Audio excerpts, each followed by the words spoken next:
In my personal experience, I've shared objective feedback with people in the past through the recruiting process who failed to take it with the grain of salt that it ultimately needed to be taken with, and it resulted in them hating that particular company and blaming that company for their inability to get the job there, and just pointing the finger and not taking responsibility, not being accountable. Sometimes, again, as an agency partner, we've had them interview with a client, and part of our job from the client is to be that buffer and make the client's life easier, and we let somebody down and that person goes direct to the client because obviously they know who that person is, and then gives them a piece of their mind and tells them how wrong they are, or tries to overcome their rejections when they're unovercomable. And when that happens, companies become more gun shy when it comes to sharing feedback.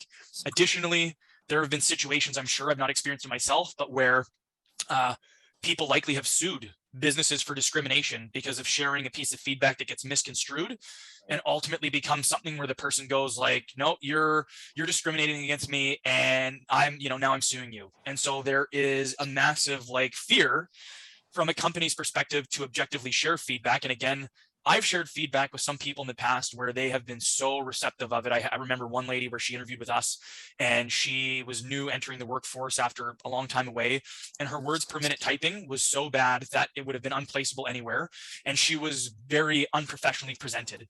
And I just had such a great interview with her. She was such a great person that I was like, look, I would love to give you feedback, but you need to take it the right way. I'm just trying to help. And she was like, yeah, great. And I said, you are not dressed professionally enough for an interview.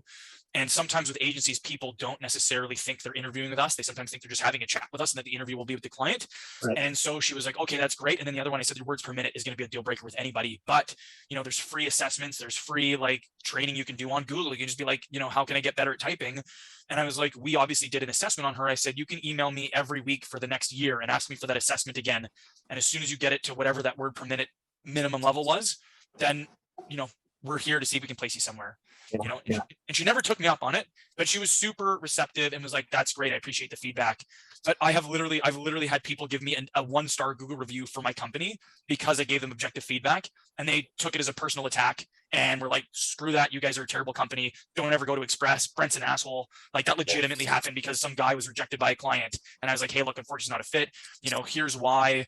And it was that was a big one-off, but I've had many of those conversations where, again, people in your shoes where you've been rejected a ton of times, you want that feedback. And again, the feedback I could give you to get feedback would be to understand what you're up against.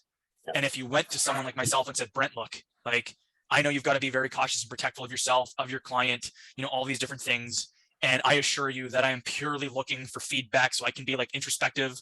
If you give me any feedback or direction, I promise I will not take it as a personal attack, and I will just take it as food for thought, and you might get information and you might not.